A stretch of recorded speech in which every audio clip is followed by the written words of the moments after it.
สบายดีพี่น้องโอ้ยน้ำมื้อนี้สิพามาเอาหน่อไม้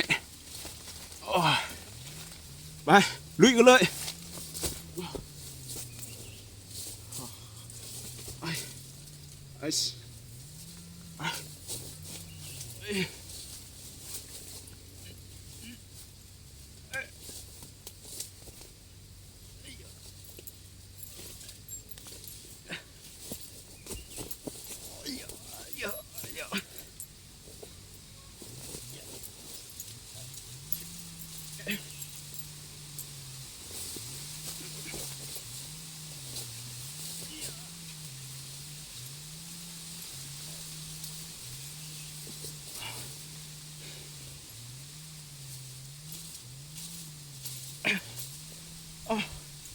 โอ้เมื่อย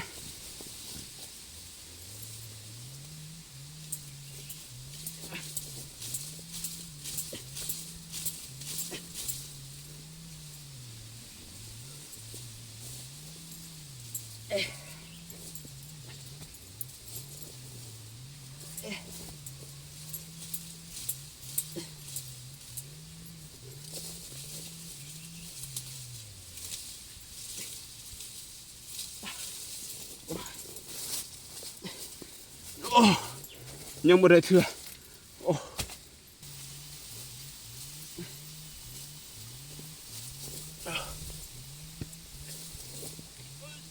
โอ้ยโอ้ยหมดตอดโอ้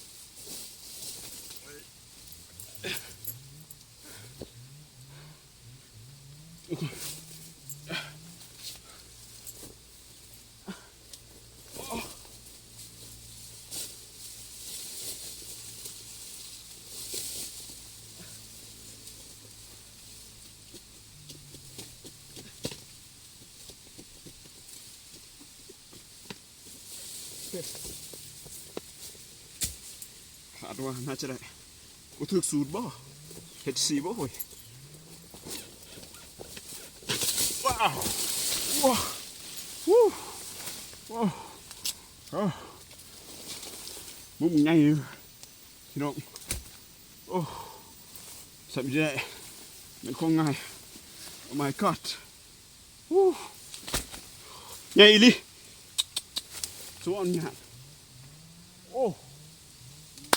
มันหักพี่น้องเอาไปเบิ่งบอลมันหักบอลที่เจ้าของตัดนี่บ่ได้โอเคนี่มาเบิ่งนำกันพี่น้องโตมันหักนี่เจ้าของฟันยีลุ่มมันหักอยู่เทิงนี่เห็นบ่บนนี้เจ้าของสีให้เบิ่งนี่หักไว้ลายนี่